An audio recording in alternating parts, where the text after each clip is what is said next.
I'm Kwabena Obeng Asiama, and I'm a lecturer and researcher at the Leibniz University of Hannover's Geodetic Institute. The geographical scope of my research is mostly focused on Sub-Saharan Africa.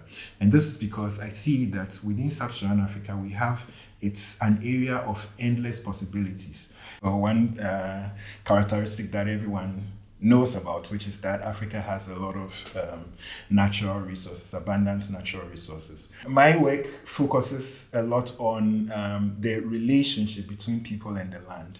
And the end result is looking forward to a sustainable development within the society.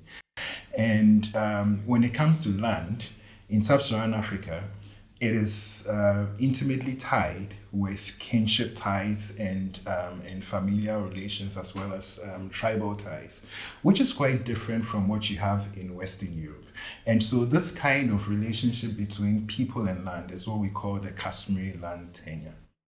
Now, in Europe, you have people owning the lands by themselves as individuals. However, with the customary land tenure system, you have group ownership. And so the very process that you use to register these lands are different. So in transferring these activities or processes to Sub-Saharan Africa, there's a need to adapt it to the societal, cultural, and then political context of the region.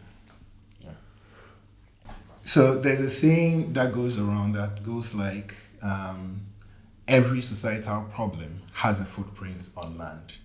And that is to indicate the intimate link between a lot of the societal problems that we have, such as food insecurity, poverty, and gender inequality, have a land aspect that is intimately linked to land. So here, participatory land administration approach was developed to be a sort of to be a wave against the conventional or traditional approaches to land administration. After developing the process of participatory land administration, we decided to test it out. And in testing it out, an area in northern part of Ghana called Nantong, which is a farming community, it has customary land tenure system in the area. And here, the farmers over there really found the need for land consolidation because of the fragmented pieces of their parcels of their farms. But then the problem is they did not know who owns what and how much everyone owns. It hadn't been recorded.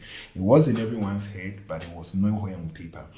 And so in this experiment in Nantong, northern Ghana, a satellite image and a smartphone was used. And the process that was developed, they used only equipment that could be sourced within the local community. And then they mapped the whole area containing 230 farms within the span of 5 days. After this, the farmers came together again at the village center, and then with a satellite image in front of them, everyone indicated where their farm was. And so at the end of the day, it was seen that first and foremost the local population, after going through this process, did not see the product as something belonging to the government or something that someone from outside had come to do, because since they undertook the process themselves,